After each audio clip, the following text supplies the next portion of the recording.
이 병원은 변했어요. 환자를 숫자로, 돈으로 보는 병원으로. 저는 이제 얼마 남지 않았어요. 제가 모든 걸 준비하겠습니다. 부탁해요. 이사장님, 변원이 난리가 났어요. 무슨 말입니까? 그 간호사가 미쳤어요. 안녕하세요, 여러분. 오늘 들려드릴 이야기는 한 여인의 숨겨진 삶과 그녀가 남긴 마지막 선물에 관한 이야기입니다. 병원 복도를 걸레질하던 봉사자 할머니, 하지만 그녀의 진짜 정체는 아무도 몰랐습니다. 이 감동적인 이야기가 여러분의 마음에 작은 울림이 되길 바라며 영상이 도움이 되셨다면 구독과 좋아요 부탁드립니다. 그럼 이제 이야기 속으로 들어가 보겠습니다. 서울 외곽 효은의료재단 병원 건물은 아침마다 같은 풍경으로 하루를 시작했습니다. 유리창 너머로 스며드는 햇살이 복도 바닥을 따뜻하게 비추면 그 빛 속에서 언제나 한 노인이 걸레를 들고 바닥을 닦고 있었습니다. 천천히 그러나 꾸준하게 움직이는 그 모습은 마치 병원의 일부가 된 것처럼 자연스러웠습니다. 노인의 이름은 정불래, 79살이었습니다. 병원을 오가는 사람들은 모두 그를 봉사자 할머니라고 불렀습니다. 환자들은 지나가며 고맙다는 인사를 건넸고 젊은 간호사들은 가끔 과일이나 빵을 건네주곤 했습니다. 불레는 언제나 고개를 숙이며 받았고 말수가 적었습니다. 그저 묵묵히 걸레질을 하고 병원 곳곳을 정리하며 하루를 보냈습니다. 하지만 아무도 몰랐습니다. 이 노인이 바로 효은의료재단을 세운 사람이며 이 병원의 진짜 이사장이라는 사실을 말입니다. 불레는 수십 년 전 아무것도 없던 이 땅에 병원을 세웠습니다. 가난한 이들도 치료받을 수 있는 곳, 돈이 아니라 사람을 먼저 보는 병원을 만들고 싶었습니다. 그 꿈은 처음엔 작은 진료소에서 시작되었고 세월이 흐르며 지금의 큰 병원으로 자라났습니다. 그러나 시간은 많은 것을 바꿔놓았습니다. 불레가 나이 들어 일선에서 물러난 사이 병원은 조금씩 변질되기 시작했습니다. 환자보다 수익을, 치료보다 효율을 우선시하는 분위기가 퍼져갔습니다. 그 중심에는 행정부장 민도경이라는 인물이 있었습니다. 그는 겉으로는 병원 운영을 책임지는 능력 있는 관리자처럼 보였지만 실제로는 병원 재단의 돈을 빼돌리며 사리사욕을 채우고 있었습니다. 불레는 그 모든 것을 알고 있었습니다. 하지만 드러내지 않았습니다. 오히려 자신의 신분을 숨기고 봉사자로 위장한 채 병원 곳곳을 돌아다니며 모든 것을 지켜보았습니다. 불레에게는 시간이 많지 않았습니다. 그는 암말기 판정을 받은 지 이미 오래되었고 언제 쓰러질지 모르는 몸으로 하루하루를 버티고 있었습니다. 불레는 자신이 만든 병원이 어떻게 무너지고 있는지를 직접 눈으로 확인하고 싶었습니다. 그리고 동시에 이 병원을 다시 바로 세울 수 있는 사람을 찾고 있었습니다. 돈과 권력에 물들지 않은 환자를 진심으로 대하는 사람, 그런 사람이 나타나기를 기다렸습니다. 어느 날 아침 불레는 복도 끝에서 걸레질을 하다가 문득 발걸음을 멈췄습니다. 병원 로비 쪽에서 환자 가족과 직원이 다투는 소리가 들려왔습니다. 불레는 천천히 그쪽으로 다가갔습니다. 한 중년 남성이 원무과 직원 앞에서 고개를 숙이고 있었습니다. 제발 이번 한 번만 기다려 주십시오. 다음 주면 돈을 마련해 올 수 있습니다. 원무과 직원은 냉담한 표정으로 고개를 저었습니다. 규정이 그렇습니다. 수술비가 납부되지 않으면 수술 일정을 잡을 수 없어요. 이해해 주세요. 남성의 목소리는 떨렸습니다. 어머니가 지금 위급합니다. 며칠만 늦춰도 손 쓸 수 없다고 의사 선생님이 그러셨어요. 제발. 하지만 직원은 단호했습니다. 저희도 어쩔 수 없습니다. 병원 방침이에요. 불레는 그 장면을 지켜보며 가슴이 무너지는 것 같았습니다. 예전에는 이런 일이 없었습니다. 환자가 급하면 일단 치료부터 했고 돈은 나중에 받았습니다. 하지만 지금은 달랐습니다. 병원은 이제 환자를 숫자로, 돈으로만 보고 있었습니다. 불레는 조용히 그 자리를 떠났습니다. 복도를 걸으며 그는 생각했습니다. 자신이 만든 병원이 이렇게 변해버린 것이 너무나 슬펐습니다. 하지만 동시에 이 병원을 다시 되살릴 방법을 찾아야 한다는 다짐도 굳건해졌습니다. 그날 저녁 불레는 병원 뒤편 주차장에서 주차관리원 김만수를 만났습니다. 만수는 불레의 정체를 아는 몇 안 되는 사람 중 하나였습니다. 그는 불레가 병원을 세울 때부터 함께 일했던 오랜 동료였습니다. 이사장님, 오늘도 힘드셨죠? 만수가 조심스럽게 물었습니다. 불레는 고개를 저으며 작게 웃었습니다. 괜찮아요. 이제 곧 끝날 겁니다. 그 사람을 찾으셨습니까? 만수의 질문에 불레는 잠시 침묵했습니다. 그리고는 천천히 고개를 끄덕였습니다. 아직은 아니에요. 하지만 곧 나타날 겁니다. 반드시. 불레는 하늘을 올려다봤습니다. 해가 지고 어둠이 내려앉고 있었습니다. 그 어둠 속에서도 불레의 눈빛만은 흔들리지 않았습니다. 효은의료재단에서 근무하는 간호사 한지우는 33이었습니다. 이미 이 병원에서 몇 년째 일하고 있었지만 다른 간호사들과는 그다지 잘 어울리지 못했습니다. 점심시간이면 동료들은 휴게실에 모여 수다를 떨었지만 지우는 대부분 홀로 병실을 돌아다녔습니다. 퇴근 시간이 지나도 병원에 남아 환자들의 상태를 확인하곤 했습니다. 동료 간호사들 사이에서 지우에 대한 평가는 엇갈렸습니다.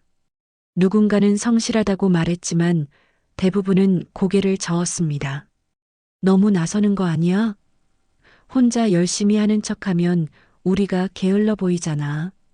그런 말들이 휴게실에서 종종 오가곤 했습니다. 지우가 환자에게 쏟는 진심과 헌신은 다른 간호사들에게는 오히려 부담이 되었습니다.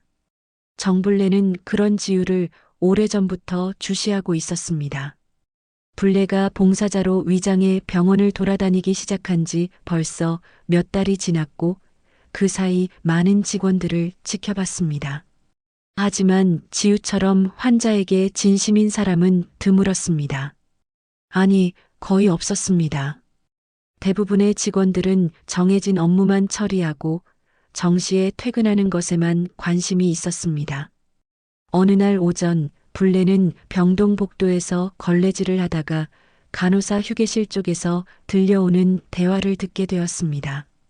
문이 살짝 열려 있었고 안에서 몇몇 간호사들이 이야기를 나누고 있었습니다.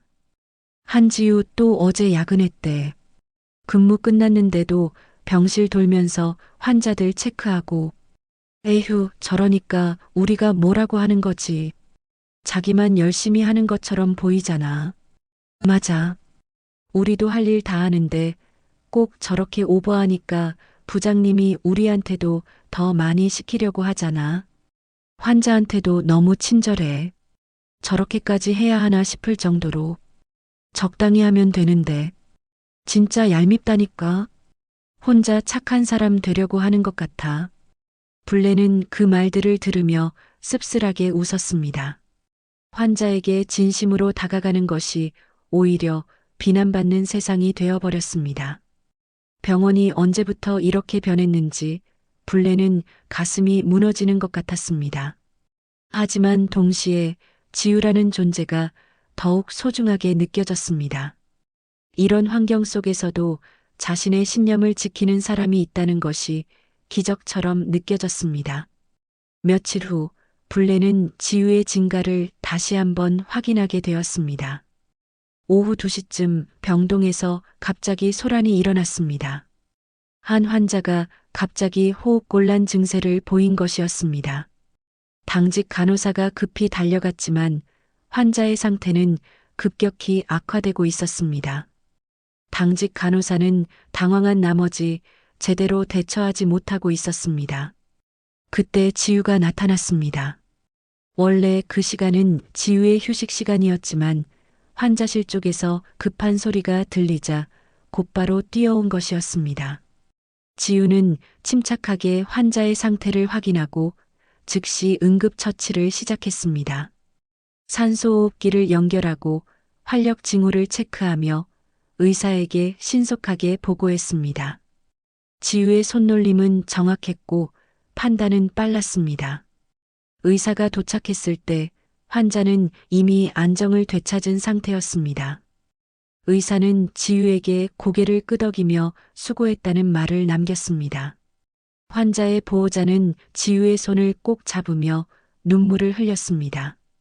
하지만 다른 간호사들의 반응은 달랐습니다. 휴게실로 돌아간 지유를 보며 한 선배 간호사가 차갑게 말했습니다. 쉬는 시간에까지 나서서 일하니까 좋으시겠네요. 우리는 쉬고 싶어도 못 쉬게 생겼잖아요. 다른 간호사도 거들었습니다. 그러게요. 저렇게 하면 우리도 똑같이 하라고 할 텐데. 지유는 아무 말도 하지 않았습니다. 그저 고개를 숙이고 자리에 앉았습니다. 블레는 복도 끝에서 그 모습을 지켜보았습니다. 지유의 어깨가 조금 축 처진 것 같았지만 그는 곧 다시 일어나 병실로 향했습니다. 블레는 지유의 그 뒷모습을 보며 가슴이 먹먹해졌습니다.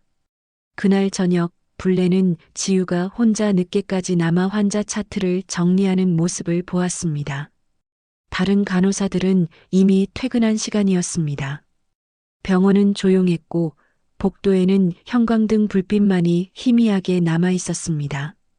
블레는 조용히 다가가 지유 옆에 앉았습니다. 아직도 일하세요? 블레가 부드럽게 물었습니다.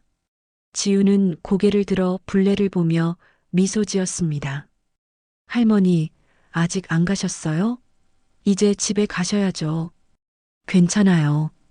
나도 할 일이 있어서요. 블레는 지유 옆에 앉아 잠시 침묵했습니다. 그러다 조용히 물었습니다. 힘들지 않으세요? 다들 지유 씨를 좋게 보지 않는 것 같던데. 지유는 잠시 멈칫했습니다. 그리고는 고개를 저으며 대답했습니다. 힘들긴 하지만 환자분들이 좋아지시는 걸 보면 그게 다보람으로 느껴져요. 그래서 계속하게 되는 것 같아요. 동료들이 저를 어떻게 보든 제가 해야 할 일은 변하지 않으니까요. 블레는 지유의 눈을 바라보았습니다. 그 눈빛에는 거짓이 없었습니다. 진심이었습니다. 블레는 그 순간 더욱 확신했습니다. 이 사람이야말로 자신이 그토록 찾던 사람이라고. 돈과 권력에 물들지 않고 오직 환자만을 생각하는 사람. 이런 사람이 병원을 이끌어야 한다고. 지유 씨는 참 착한 사람이에요. 블레가 말했습니다. 지유는 쑥스러운 듯 웃으며 고개를 저었습니다. 아니에요. 그냥 제가 해야 할 일을 할 뿐이에요. 블레는 더 이상 말하지 않았습니다. 하지만 마음속으로는 이미 결심하고 있었습니다. 이 아이에게 병원을 맡겨야겠다고. 이 아이라면 이 병원을 다시 사람의 병원으로 만들 수 있을 거라고. 그날 밤 블레는 주차 관리원 김만수를 만났습니다. 만수는 블레의 표정을 보며 물었습니다. 찾으셨습니까? 블레는 고개를 끄덕였습니다. 네. 한지유라는 간호사예요. 저 아이가 바로 우리가 찾던 사람입니다. 만수는 조용히 고개를 숙였습니다. 그럼 이제 시작하시는 겁니까? 네. 천천히 그러나 확실하게 준비해야 해요. 블레의 목소리는 낮았지만 그 안에는 강한 의지가 담겨 있었습니다. 이제 모든 것이 시작되는 순간이었습니다. 그날 이후 정블레는 조금씩 한지유와 가까워지기 시작했습니다. 아침마다 복도에서 마주칠 때면 인사를 건넸고 때로는 짧은 대화를 나누기도 했습니다. 지우는 불례를 진심으로 대했습니다. 다른 사람들이 그저 봉사자 할머니로만 여길 때 지우는 불례를 한 사람으로 존중했습니다. 점심시간이 되면 불례는 간혹 지우가 혼자 앉아 있는 휴게실 구석으로 다가갔습니다. 작은 도시락을 펼쳐놓고 지우에게 반찬을 건네곤 했습니다. 처음에 지우는 사양했지만 불례의 따뜻한 눈빛에 결국 받아들였습니다. 할머니 도시락은 정말 맛있어요. 어머니 손맛 같아요. 지우가 웃으며 말했습니다. 불례는 그 말에 가슴이 따뜻해졌습니다. 오래전 잊고 있던 감정이었습니다. 누군가를 돌보고 누군가에게 필요한 사람이 된다는 것. 불례에게는 자식이 없었습니다. 평생을 병원을 세우고 운영하는 데 바쳤고 가정을 꾸릴 여유가 없었습니다. 그래서 지우와 함께 있는 시간이 더욱 소중하게 느껴졌습니다. 며칠 후 지우는 병원 회계 자료를 정리하는 업무를 맡게 되었습니다. 간호부장이 갑작스럽게 시킨 일이었습니다. 사실 이 업무는 원무과 소관이었지만 인력이 부족하다는 이유로 간호사들에게도 돌아가며 맡겨지고 있었습니다. 지우는 성실하게 장부를 정리했습니다. 숫자를 하나하나 확인하며 기록을 대조했습니다. 그러던 중 이상한 점을 발견했습니다. 후원금 항목에서 같은 날짜에 같은 금액이 2번 빠져 있었습니다. 하지만 계좌번호가 달랐습니다. 지우는 처음에는 단순한 회계 오류라고 생각했습니다. 하지만 더 살펴보니 이런 일이 한두 번이 아니었습니다. 매달 비슷한 패턴이 반복되고 있었습니다. 후원금이 들어오면 그 일부가 알 수 없는 계좌로 빠져나가고 있었습니다. 금액은 작지 않았습니다. 한 번에 수백만 원씩, 많을 때는 1,000만 원이 넘는 금액이 사라지고 있었습니다. 지우는 고민했습니다. 이것을 보고해야 할까 말아야 할까? 하지만 병원의 돈이 부정하게 사용되고 있다면 그것은 결국 환자들에게 피해가 돌아간다는 것을 알고 있었습니다. 지우는 용기를 내어 행정부장 민도경을 찾아갔습니다. 민도경의 사무실은 병원 건물 2층 끝에 있었습니다. 지우는 문을 두드렸고 안에서 들어오라는 목소리가 들렸습니다. 지우는 조심스럽게 문을 열고 들어갔습니다. 민도경은 책상 앞에 앉아 서류를 보고 있었습니다. 무슨 일이십니까? 민도경이 차갑게 물었습니다. 지우는 가져온 장부를 책상 위에 올려놓으며 말했습니다. 부장님, 회계 정리를 하다가 이상한 점을 발견했습니다. 후원금이 같은 날짜에 2번씩 빠져 있는데 계좌번호가 다릅니다. 확인해 보시겠습니까? 민도경은 장부를 힐끗 보더니 무심하게 대답했습니다. 그건 회계 오류입니다. 신경 쓰지 마세요. 하지만 매달 반복되고 있습니다. 금액도 상당한데 내가 회계 오류라고 했잖습니까? 간호사는 환자나 돌보세요. 이런 일은 당신이 신경 쓸 일이 아닙니다. 민도경의 목소리에는 경고의 의미가 담겨 있었습니다. 지우는 더 이상 말하지 못했습니다. 고개를 숙이고 사무실을 나왔습니다. 하지만 마음속에는 의심이 남았습니다. 민도경의 반응이 너무 단호했고 오히려 더 수상했습니다. 불례는 이 모든 상황을 이미 알고 있었습니다.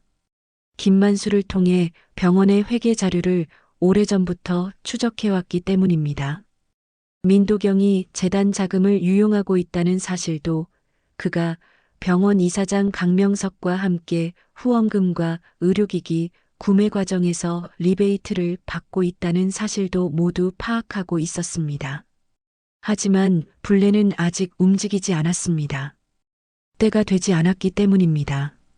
지우에게 병원을 넘기기 위해서는 법적으로 완벽하게 준비해야 했고 민도경과 강명석의 비리를 확실하게 증명할 증거도 필요했습니다. 그날 저녁 불례는 김만수를 불러 조용한 곳에서 만났습니다. 병원 뒤편 작은 공원 벤치였습니다. 해가 지고 어둠이 내려앉고 있었습니다. 만수 씨, 이제 준비를 시작해야 합니다. 불례가 말했습니다. 만수는 고개를 끄덕였습니다. 어떻게 하시겠습니까? 먼저 병원 재단 명의를 정리해야 합니다. 지유에게 넘길 수 있도록 법적 절차를 밟아야 해요. 그리고 민도경의 비리 증거도 더 확보해야 합니다. 증거는 이미 충분히 모아두었습니다. 계좌 이체 내역, 리베이트 수수 기록, 모두 복사본으로 보관 중입니다. 좋습니다. 그 자료들은 절대 안전한 곳에 보관해 주세요. 그리고 변호사를 통해 재단명의 이전 서류를 준비하겠습니다. 불례의 목소리는 차분했지만 그 안에는 굳은 결의가 담겨 있었습니다. 만수는 조용히 물었습니다. 이사장님, 건강은 괜찮으십니까? 불례는 잠시 침묵했습니다. 사실 요즘 들어 몸이 많이 안 좋았습니다. 통증이 심해졌고 기력도 떨어졌습니다. 하지만 아직 쓰러질 수는 없었습니다. 해야 할 일이 남아 있었습니다. 괜찮습니다. 조금만 더 버티면 됩니다. 무리하지 마십시오. 이사장님이 쓰러지시면 모든 계획이 물거품이 됩니다. 알고 있어요. 걱정 마세요. 불례는 하늘을 올려다봤습니다. 별이 총총히 떠 있었습니다. 어린 시절 아버지와 함께 이 별들을 보며 꿈을 이야기했던 기억이 났습니다. 가난한 사람들도 치료받을 수 있는 병원을 만들겠다고 다짐했던 그때의 마음. 불례는 그 마음을 지키기 위해 평생을 살아왔습니다. 이제 그 마음을 지유에게 물려줄 차례였습니다. 불례는 조용히 자리에서 일어났습니다. 만수 씨, 우리 시간이 많지 않습니다. 서둘러야 해요. 만수는 고개를 숙이며 대답했습니다. 알겠습니다, 이사장님. 두 사람은 어둠 속으로 사라졌습니다. 병원 건물의 불빛만이 밤하늘 아래 고요히 빛나고 있었습니다. 며칠 후 정불례는 오래된 지인인 변호사 송기철을 만났습니다. 송기철은 불례가 병원을 설립할 때부터 법률 자문을 해주던 사람이었습니다. 이미 70이 넘은 나이였지만 여전히 정정했고 날카로운 판단력을 가지고 있었습니다.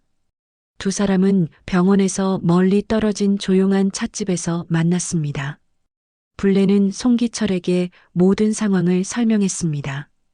병원이 어떻게 변질되었는지, 민도경과 강명석이 어떤 비리를 저지르고 있는지, 그리고 한지유라는 간호사에게 병원을 물려주고 싶다는 계획까지 모두 이야기했습니다.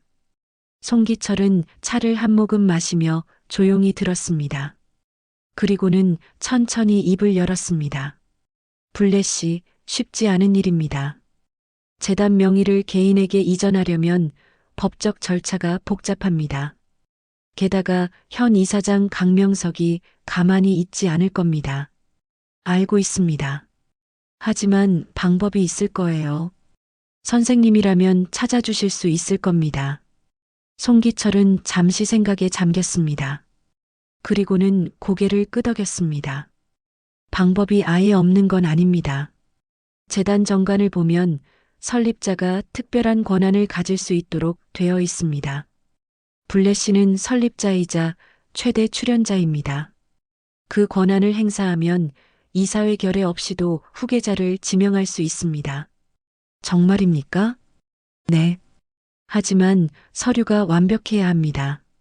유언장, 위임장, 명예 이전 계약서 모두 법적으로 흠결이 없어야 합니다.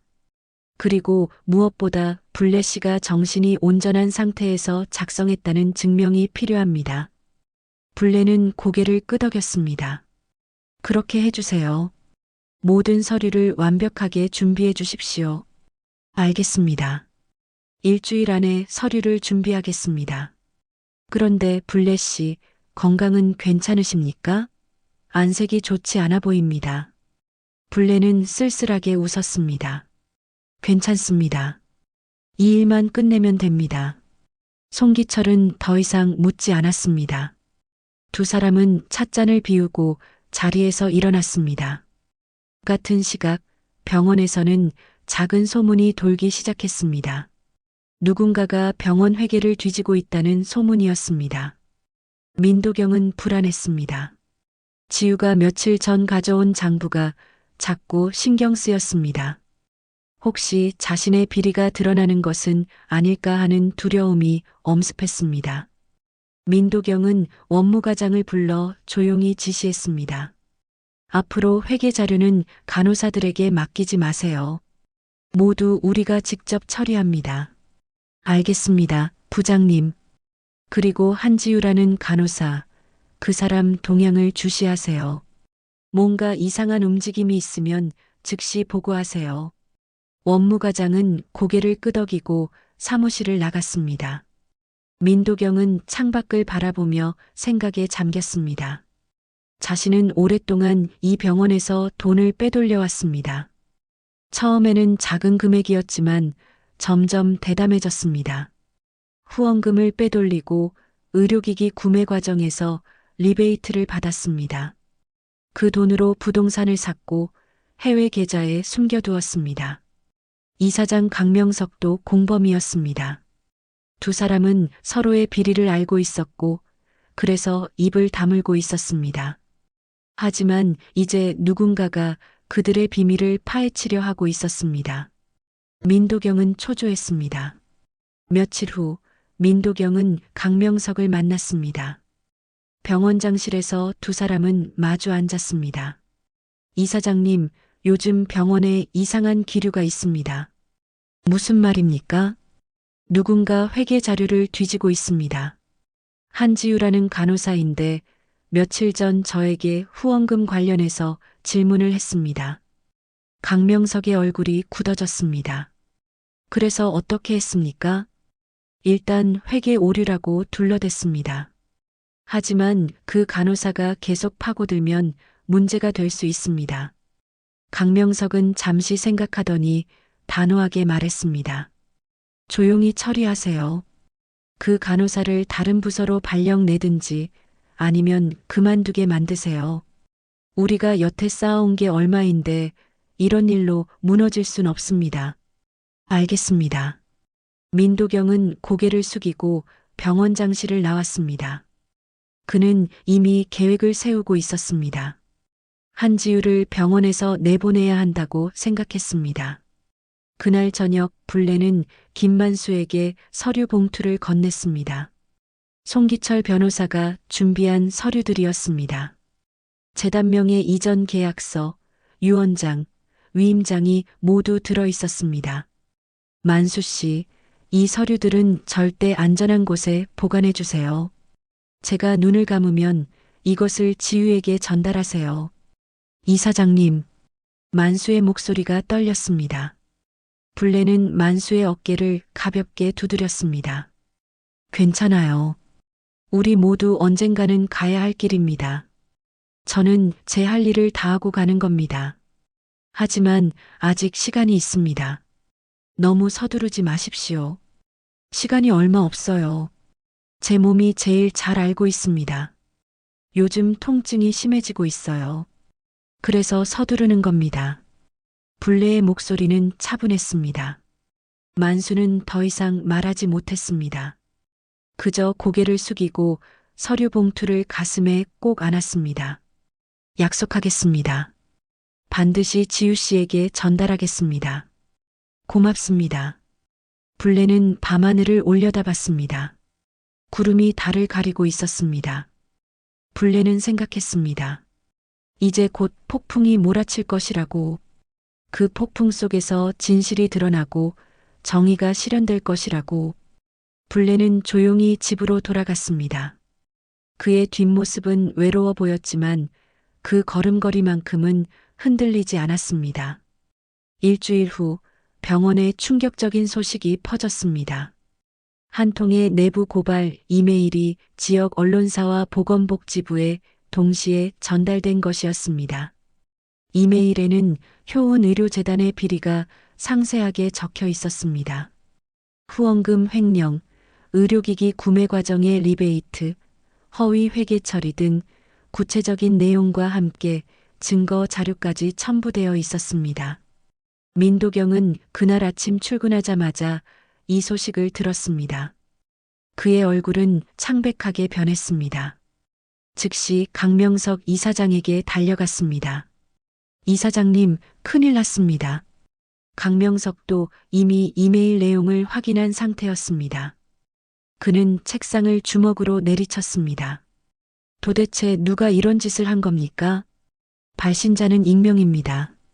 하지만 내부 사람이 아니면 이런 자료를 가질 수 없습니다. 민도경의 목소리는 떨리고 있었습니다. 강명석은 잠시 생각하더니 물었습니다. 누가 의심됩니까? 최근에 회계 자료를 본 사람은 한지우 간호사입니다. 분명 그 여자가... 확실합니까? 그 여자 말고는 없습니다. 그리고 요즘 봉사자 할머니랑 자주 어울리던데 둘이 짜고 한 것 같습니다. 강명석은 잠시 망설이다가 결단을 내렸습니다. 당장 두 사람을 해고하세요. 명예훼손과 내부정보 유출 혐의로 고발하겠습니다. 빨리 처리하세요. 민도경은 고개를 끄덕이고 사무실을 나갔습니다. 그는 즉시 인사과에 연락했고 1시간도 채 지나지 않아 지유에게 해고 통보가 전달되었습니다. 지유는 간호사실에서 환자 차트를 정리하고 있었습니다. 인사과 직원이 찾아와 차갑게 말했습니다. 한지우 간호사님, 인사과로 좀 오시겠습니까? 지우는 영문도 모른 채 따라갔습니다. 인사과장은 서류 한 장을 지우 앞에 내밀었습니다. 즉시 해고 통보입니다. 병원 명예훼손 및 내부정보 유출 혐의로 징계위원회 결정이 났습니다. 네, 무슨 말씀이세요? 저는 아무것도 한 게 없는데요. 지우는 당황했습니다. 인사과장은 냉담하게 대답했습니다. 병원에 대한 허위 사실을 외부에 유출했습니다. 증거도 있습니다. 항변하고 싶으시면 법적으로 대응하세요. 지금 당장 개인 물품을 챙겨서 나가시기 바랍니다. 이건 말도 안 됩니다. 저는 정말 아무것도... 하지만 인사과장은 더 이상 들으려 하지 않았습니다. 지우는 억울했지만 어쩔 수 없었습니다. 간호사실로 돌아가 자신의 사물함을 정리했습니다. 동료 간호사들은 멀찍이 서서 지켜만 봤습니다. 아무도 지우에게 다가오지 않았습니다. 지우는 짐을 챙겨 병원을 나섰습니다. 복도를 걸으며 눈물이 났습니다. 자신이 무슨 잘못을 했는지 알 수 없었습니다. 그저 환자들을 돌보고 성실하게 일했을 뿐인데 이런 일을 당하다니 믿을 수 없었습니다. 불레도 같은 날 병원 출입이 금지되었습니다. 경비실에서 연락이 왔고 더 이상 병원에 들어올 수 없다는 통보를 받았습니다. 불레는 병원 정문 앞에 서서 건물을 바라봤습니다. 자신이 평생을 바쳐 세운 병원이었지만 이제는 낯선 곳처럼 느껴졌습니다. 김만수가 불레에게 다가왔습니다. 이사장님 괜찮으십니까? 괜찮아요. 예상했던 일입니다. 불레의 목소리는 담담했습니다. 오히려 이 상황이 계획의 일부인 것처럼 느껴졌습니다. 민도경과 강명석은 자신들의 비리를 숨기기 위해 무고한 사람들을 해고했습니다. 이것은 그들의 범죄를 증명하는 또 하나의 증거가 될 것이었습니다. 이제 어떻게 하시겠습니까? 만수가 물었습니다. 불레는 조용히 대답했습니다. 지우를 만나야 합니다. 그 아이에게 모든 것을 알려줘야 해요. 그날 저녁 불레는 지우에게 전화를 걸었습니다. 지우는 집에서 울고 있었습니다.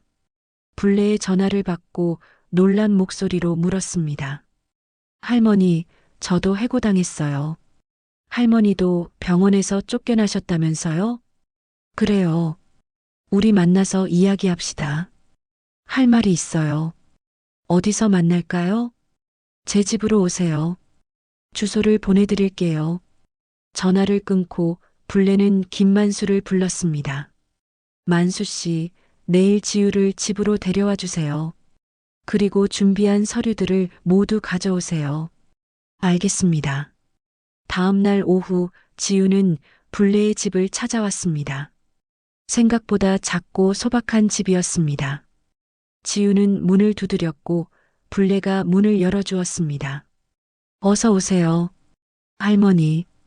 지우는 불레를 보자 눈물이 났습니다. 불레는 지우를 안으로 안내하고 따뜻한 차를 내왔습니다. 두 사람은 마주 앉았습니다. 지우 씨, 제가 누군지 아세요? 불레가 조용히 물었습니다. 지우는 고개를 저었습니다. 봉사자 할머니이신 거 말고는 잘 모르겠어요. 불레는 잠시 침묵했습니다. 그리고는 천천히 입을 열었습니다. 저는 효은의료재단을 세운 사람입니다. 그 병원의 진짜 주인이에요. 지우는 눈이 휘둥그레졌습니다. 네, 무슨 말씀이세요? 믿기 어렵겠지만 사실입니다. 저는 수십 년 전 그 병원을 세웠어요. 하지만 세월이 지나면서 병원은 변질되었고 저는 그 모습을 지켜보기 위해 신분을 숨기고 봉사자로 일했습니다. 지우는 말문이 막혔습니다. 불레는 계속 이야기를 이어갔습니다. 그러다가 당신을 만났어요. 당신은 환자를 진심으로 대하고 돈보다 생명을 우선시하는 사람이었습니다. 저는 확신했어요. 당신이야말로 이 병원을 다시 바로 세울 수 있는 사람이라고. 할머니, 지우 씨, 제가 이 병원을 당신에게 물려주고 싶습니다. 불레는 서류 봉투를 지우 앞에 내밀었습니다. 지우는 떨리는 손으로 서류를 받았습니다. 그날 밤 지우와 불레는 늦은 시간까지 이야기를 나누었습니다. 불레는 병원을 세울 때의 이야기, 어려웠던 시절의 이야기, 그리고 병원이 어떻게 변해갔는지에 대한 이야기를 들려주었습니다. 지우는 그 모든 이야기를 경청했고 불레의 손을 꼭 잡았습니다. 지우 씨, 당신은 제게 딸 같은 사람이에요. 이 병원을 당신에게 맡기고 싶어요. 불레의 목소리는 따뜻했지만 어딘가 쓸쓸함이 배어 있었습니다. 지우는 눈물을 참으며 대답했습니다. 할머니, 저는 할머니가 곁에 계셔야 해요. 함께 병원을 바로잡아요. 제 혼자서는 할 수 없어요. 괜찮아요. 당신은 잘할 수 있어요. 불레는 지우를 안아주었습니다. 그 품은 따뜻했지만 어딘가 약해진 것 같았습니다. 밤이 깊어지자 불레는 지우를 집으로 돌려보냈습니다. 이제 들어가세요. 늦었어요. 조심히 가요. 할머니도 푹 쉬세요. 내일 다시 올게요. 지우는 불레의 집을 나섰습니다. 뒤돌아보니 불레가 문 앞에 서서 손을 흔들고 있었습니다. 지우는 손을 흔들며 작별 인사를 했습니다. 그것이 마지막 작별 인사가 될 줄은 몰랐습니다. 다음 날 아침 불레는 평소보다 일찍 눈을 떴습니다. 몸이 무거웠고 통증이 밀려왔습니다. 침대에서 일어나려 했지만 기력이 없었습니다. 불레는 알았습니다. 이제 시간이 얼마 남지 않았다는 것을. 불레는 천천히 몸을 일으켰습니다. 온몸에 통증이 느껴졌지만 참았습니다. 해야 할 일이 남아 있었습니다. 불레는 집안을 돌아다니며 간단하게 정리를 시작했습니다. 오래된 사진첩을 꺼내 펼쳤습니다. 젊은 시절 병원을 막 세웠을 때의 사진들이었습니다. 하얀 가운을 입고 환자들과 함께 찍은 사진, 병원 개원식 때의 사진. 불레는 그 사진들을 하나하나 쓰다듬었습니다. 참 열심히 살았구나. 불레는 혼잣말을 했습니다. 후회는 없었습니다. 평생을 병원을 위해 살았고 많은 사람들을 도왔습니다. 이제 그 병원을 좋은 사람에게 물려줄 수 있다는 것만으로도 만족스러웠습니다. 불레는 서랍을 열어 중요한 서류들을 정리했습니다. 통장, 인감도장, 그리고 지우에게 전달할 편지. 모든 것을 한 곳에 모아두었습니다. 김만수가 쉽게 찾을 수 있도록 테이블 위에 올려놓았습니다. 오후가 되자 통증이 더 심해졌습니다. 불레는 소파에 앉아 숨을 고르려 했지만 쉽지 않았습니다. 온몸에 땀이 흘렀고 손이 떨렸습니다. 불레는 알았습니다. 이제 정말 마지막이 다가오고 있다는 것을. 해가 지고 밤이 되었습니다. 통증은 더욱 심해졌습니다. 불레는 소파에서 일어나려 했지만 몸을 움직일 수 없었습니다. 고통이 온몸을 짓눌렀고 숨을 쉬기조차 힘들었습니다. 불레는 떨리는 손으로 전화기를 집어들었습니다. 지우의 번호를 눌렀습니다. 신호음이 몇 번 울린 후 지우의 목소리가 들렸습니다. 할머니, 저예요. 무슨 일이세요? 지우 씨, 저를 병원으로 데려가 주세요. 불레의 목소리는 약했습니다. 지우는 그 목소리를 듣고 놀랐습니다. 할머니, 지금 당장 갈게요. 조금만 기다리세요. 전화를 끊은 후 불레는 다시 전화기를 들었습니다. 이번엔 김만수에게 전화를 걸었습니다. 만수는 몇 번의 신호음 후에 전화를 받았습니다. 만수 씨, 이제 병원으로 갑니다. 불레의 목소리는 희미했지만 그 말의 의미는 명확했습니다. 만수는 순간 숨이 멎는 것 같았습니다. 그 말이 무엇을 뜻하는지 알고 있었습니다. 이제 마지막 순간이 다가왔다는 것을. 알겠습니다, 이사장님. 모든 준비를 하겠습니다. 만수의 목소리는 떨렸지만 침착함을 유지했습니다. 전화를 끊자마자 만수는 송기철 변호사에게 연락했습니다. 송기철은 이미 이런 상황이 올 것을 예상하고 있었습니다.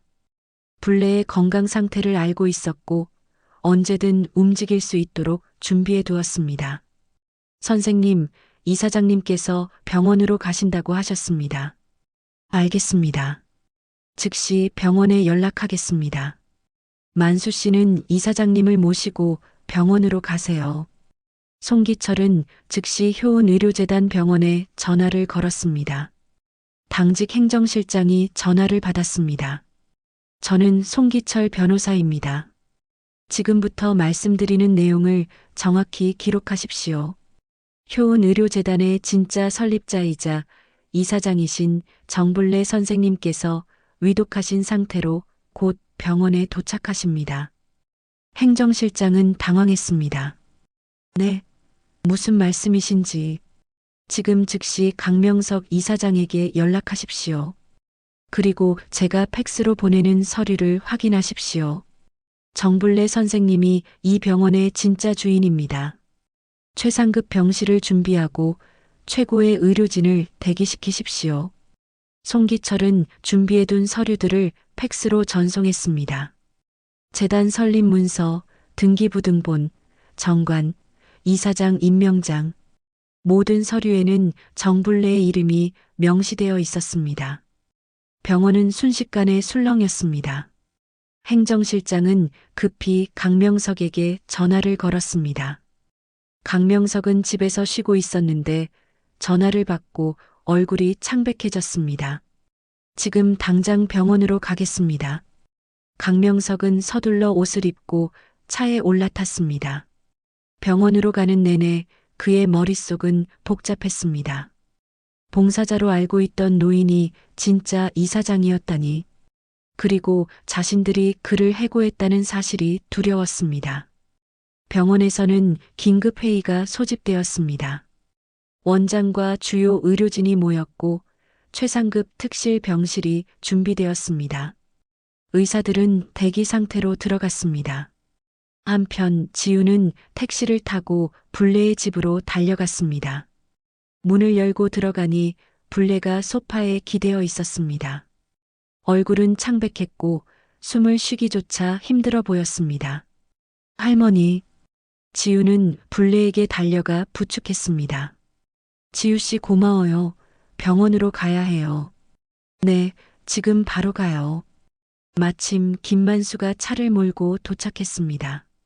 두 사람은 불레를 조심스럽게 차에 태웠습니다. 차는 병원을 향해 달렸습니다. 병원에 도착할 무렵 강명석도 헐레벌떡 병원에 도착했습니다. 그는 현관 앞에 서서 불례를 기다렸습니다. 주요 의사들과 간호사들이 줄지어 서 있었습니다. 불례를 태운 차가 병원 정문에 멈췄습니다. 의료진이 휠체어를 가지고 달려왔습니다. 지우와 만수가 불례를 부축해 휠체어에 앉혔습니다. 강명석은 불례 앞에 다가가 깊이 고개를 숙였습니다. 이사장님 송구합니다. 불례는 강명석을 잠시 바라보았습니다. 그리고는 아무 말도 하지 않았습니다. 의료진이 불례를 병실로 안내했고 지우와 만수가 뒤를 따랐습니다. 병실 문이 열리고 불례가 침대로 옮겨졌습니다. 최상급 특실이었습니다. 넓은 창문 너머로 병원 정원이 보였고 병실 안은 조용하고 평화로웠습니다. 의사들이 불례를 진찰했고 간호사들이 바쁘게 움직였습니다. 주치의는 진찰을 마친 후 침통한 표정으로 고개를 저었습니다. 지우와 만수를 복도로 불러내 조용히 말했습니다. 환자분의 상태가 매우 위독합니다. 암이 전신으로 전이되었고 이미 손쓸 수 있는 단계를 넘어섰습니다. 의학적으로 할 수 있는 일이 거의 없습니다. 지우는 눈물을 흘렸습니다. 만수는 고개를 숙였습니다. 주치의는 조심스럽게 덧붙였습니다. 남은 시간을 편안하게 보내실 수 있도록 최선을 다하겠습니다. 두 사람은 다시 병실로 돌아갔습니다.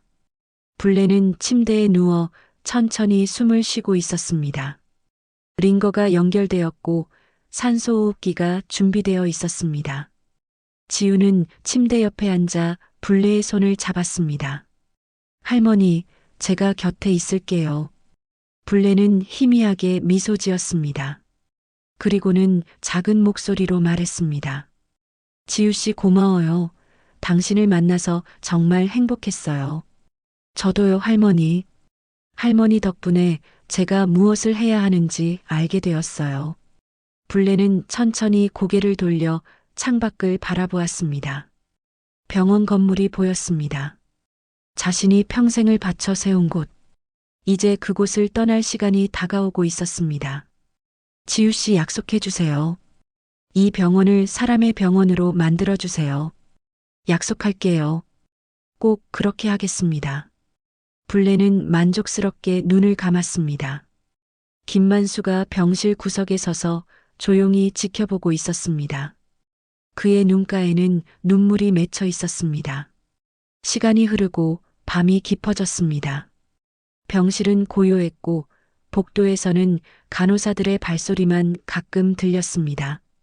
지우는 불례의 손을 놓지 않았습니다. 자정이 지날 무렵 불례가 천천히 눈을 떴습니다.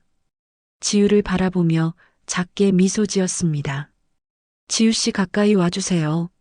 지우는 불례에게 더 가까이 다가갔습니다. 불례는 희미한 목소리로 말을 이어갔습니다. 제가 이 병원을 세웠을 때 단 하나의 꿈이 있었어요. 돈이 없어도 아파도 치료받을 수 있는 그런 곳을 만들고 싶었어요. 네, 할머니. 하지만 세월이 지나면서 그 꿈이 사라졌어요. 병원은 돈을 버는 곳이 되어버렸죠.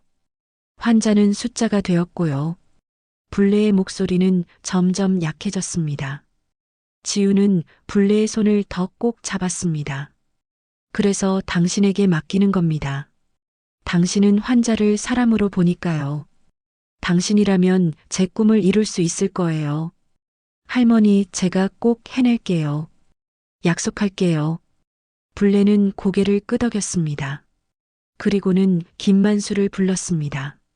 만수 씨 고마웠어요. 오랜 세월 함께 해줘서요.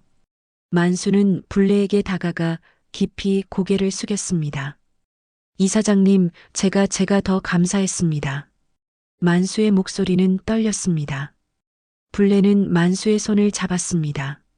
만수 씨 약속 지켜주세요. 지우를 도와주세요. 약속하겠습니다. 이사장님. 반드시요. 불례는 안심한 듯 미소 지었습니다. 그리고는 다시 창밖을 바라보았습니다. 새벽이 밝아오고 있었습니다. 하늘이 점점 밝아지면서 병원 건물의 윤곽이 선명하게 드러났습니다. 아, 해가 뜨는구나. 불레는 그 풍경을 오래도록 바라보았습니다. 새벽 햇살이 병실 안으로 스며들었습니다. 따뜻한 빛이 불레의 얼굴을 비쳤습니다. 참 아름답구나. 불레의 목소리는 평온했습니다. 지우는 눈물을 흘리며 불레의 손을 더욱 꼭 잡았습니다. 만수도 눈물을 참지 못하고 고개를 숙였습니다. 불레는 천천히 눈을 감았습니다. 숨소리가 점점 약해졌습니다. 병실은 고요했고 오직 의료기기의 소리만 작게 들렸습니다. 이제 다 됐어. 이 병원은 다시 사람의 병원이 될 거야. 불레는 마지막 말을 남기고 평온한 얼굴로 숨을 거두었습니다. 의료기기에서 긴 신호음이 울렸습니다. 주치의가 달려왔고 불레의 상태를 확인한 후 조용히 고개를 저었습니다. 오전 5시 30분 정불레 이사장님께서 영면하셨습니다. 지우는 불레의 손을 놓지 않은 채 울었습니다. 만수는 무릎을 꿇고 엎드려 울었습니다. 병실 밖에 서 있던 의료진들도 고개를 숙였습니다. 강명석은 복도 끝에 서서 그 광경을 지켜보았습니다. 그는 무릎이 꺾이는 것 같았습니다. 자신이 내쫓았던 사람이, 자신이 무시했던 사람이 바로 이 병원을 세운 분이었습니다. 그리고 이제 그분이 세상을 떠났습니다. 민도경도 복도에 서 있었습니다. 그의 얼굴은 창백했습니다. 모든 것이 끝났다는 것을 알았습니다. 이제 진실이 드러날 것이고 자신의 비리도 세상에 알려질 것이었습니다. 해가 완전히 떠올랐습니다. 병원 건물은 아침 햇살을 받아 빛났습니다. 불레가 평생을 바친 그 병원은 여전히 그 자리에 서 있었습니다. 하지만 이제 그 병원은 새로운 주인을 맞이하게 될 것이었습니다. 지우는 불레의 손을 조심스럽게 놓았습니다. 그리고는 창밖을 바라보았습니다. 햇살 속에서 마치 불레가 미소 지으며 걸어가는 듯한 환영이 보이는 것 같았습니다. 할머니 약속 꼭 지킬게요. 이 병원을 사람의 병원으로 만들겠습니다. 지우는 조용히 다짐했습니다. 만수는 일어나 지우의 어깨에 손을 올렸습니다. 이사장님께서 당신을 믿으셨습니다. 이제 우리가 그 믿음에 답할 차례입니다. 네. 함께 해주세요, 만수 아저씨. 그럼요. 끝까지 함께 하겠습니다. 두 사람은 불레를 마지막으로 바라보았습니다. 불레의 얼굴은 평온했습니다. 마치 오랜 여정을 마치고 편안히 쉬는 것 같았습니다. 정불레의 장례식은 조용하게 치러졌습니다. 병원 측에서 성대한 장례를 준비하려 했지만 송기철 변호사가 불레의 유언을 전했습니다. 조용하게, 소박하게 보내달라는 것이었습니다. 장례식장에는 불레를 기억하는 사람들이 찾아왔습니다.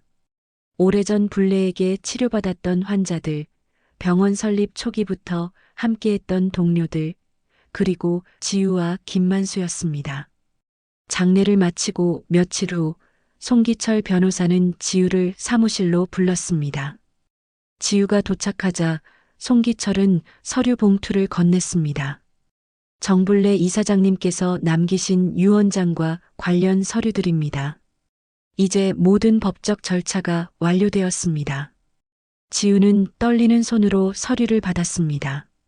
송기철은 차분하게 설명을 이어갔습니다. 효은의료재단의 모든 권한이 당신에게 이전되었습니다. 이제 당신이 이 병원의 새로운 이사장입니다. 저는 정말 할 수 있을까요? 지우의 목소리는 불안했습니다. 송기철은 미소 지으며 대답했습니다. 불레 이사장님께서 당신을 선택하셨습니다. 그분은 사람을 보는 눈이 있으셨어요. 당신이라면 할 수 있습니다. 고맙습니다. 지우는 서류를 가슴에 안았습니다. 송기철은 또 다른 봉투를 꺼냈습니다. 그리고 이것은 민도경과 강명석의 비리 증거 자료들입니다. 불내 이사장님과 김만수 씨가 오랫동안 모아온 것들이죠. 이미 검찰에 고발 조치를 취했습니다. 며칠 후 언론은 효은의료재단의 비리 사건을 대대적으로 보도하기 시작했습니다. 민도경과 강명석이 후원금을 횡령하고 의료기기 구매 과정에서 리베이트를 받았다는 사실이 상세히 드러났습니다. 두 사람은 결국 검찰에 소환되었고 증거가 명확했기 때문에 체포되었습니다. 병원은 혼란에 빠졌습니다. 직원들은 불안해했고 환자들도 걱정했습니다. 그때 지유가 나섰습니다. 지유는 전 직원 회의를 소집했습니다. 병원 대강당의 의사, 간호사, 행정직원 모두가 모였습니다. 지유는 단상에 올라 마이크를 잡았습니다. 떨렸지만 목소리는 또렷했습니다. 안녕하십니까? 저는 한지유입니다. 여러분 중 많은 분들이 저를 알고 계실 겁니다. 몇 달 전까지 이 병원에서 간호사로 일했으니까요. 사람들은 웅성거렸습니다. 지유는 잠시 숨을 고르고 말을 이어갔습니다. 정불래 이사장님께서 저에게 이 병원을 맡기셨습니다. 처음엔 저도 믿을 수 없었습니다. 제가 과연 이 큰 병원을 이끌 수 있을까 하고요. 하지만 이사장님께서 제게 하신 말씀을 기억합니다. 지유는 잠시 멈췄습니다. 눈가에 눈물이 맺혔지만 참았습니다. 병원은 건물이나 돈이 아니라 사람을 대하는 마음으로 지탱된다고 하셨습니다. 저는 그 말씀을 잊지 않겠습니다. 이 병원을 다시 사람의 병원으로 만들겠습니다. 박수가 터져 나왔습니다. 처음엔 작았지만 점점 커졌습니다. 직원들은 일어나 박수를 쳤습니다. 지유는 고개를 숙여 인사했습니다. 그날부터 지유는 병원 개혁에 나섰습니다. 첫 번째로 한 일은 환자 중심 의료 시스템을 도입하는 것이었습니다. 수술비를 낼 수 없는 환자들을 위한 지원 제도를 만들었고 의료진의 과도한 업무를 줄이기 위해 인력을 충원했습니다. 김만수는 지유의 오른팔이 되어 모든 일을 도왔습니다. 송기철 변호사는 법률 자문을 맡았고 병원의 오랜 의사들도 지유를 지지했습니다. 처음에는 회의적이던 직원들도 점차 지유의 진심을 알게 되었고 함께 변화를 만들어갔습니다. 몇 달이 지났습니다. 효은의료재단은 조금씩 변하기 시작했습니다. 환자들의 만족도가 높아졌고 직원들의 사기도 올랐습니다. 무엇보다 병원의 따뜻한 분위기가 돌아왔습니다. 어느 날 지유는 병원 로비를 지나다가 새로 만들어진 명패를 보았습니다. 벽 한쪽에 설치된 동판이었습니다. 정불래 기념홀. 그녀는 이름을 버렸지만 사람의 병원을 남겼다. 지유는 그 명패를 오래도록 바라보았습니다. 불래의 얼굴이 떠올랐습니다. 따뜻했던 미소, 환자를 대하던 진심 어린 눈빛. 지유는 가슴이 뭉클했습니다. 할머니, 잘 보고 계시죠? 약속 지키고 있어요. 지유는 조용히 중얼거렸습니다. 그때 뒤에서 누군가 다가왔습니다. 김만수였습니다. 이사장님, 오늘 회의 준비가 끝났습니다. 만수는 이제 지유를 이사장님이라고 불렀습니다. 지유는 처음엔 어색했지만 이제는 익숙해졌습니다. 고맙습니다, 만수 아저씨. 곧 가겠습니다. 만수는 명패를 바라보며 말했습니다. 이사장님께서 기뻐하실 겁니다. 병원이 정말 많이 좋아졌습니다. 아직 갈 길이 멀어요. 하지만 포기하지 않을 거예요. 그럼요. 저도 끝까지 함께 하겠습니다. 두 사람은 명패를 향해 고개를 숙였습니다. 그리고는 다시 각자의 자리로 돌아갔습니다. 저녁이 되었습니다. 지유는 병원 옥상에 올라갔습니다. 도시의 불빛이 반짝이고 있었습니다. 지유는 하늘을 올려다봤습니다. 별이 총총히 떠 있었습니다. 할머니, 저 잘하고 있죠? 지우는 하늘을 향해 물었습니다. 바람이 불어왔습니다. 마치 대답하는 것 같았습니다. 지우는 미소 지었습니다. 다음 날 아침 지우는 평소처럼 일찍 출근했습니다.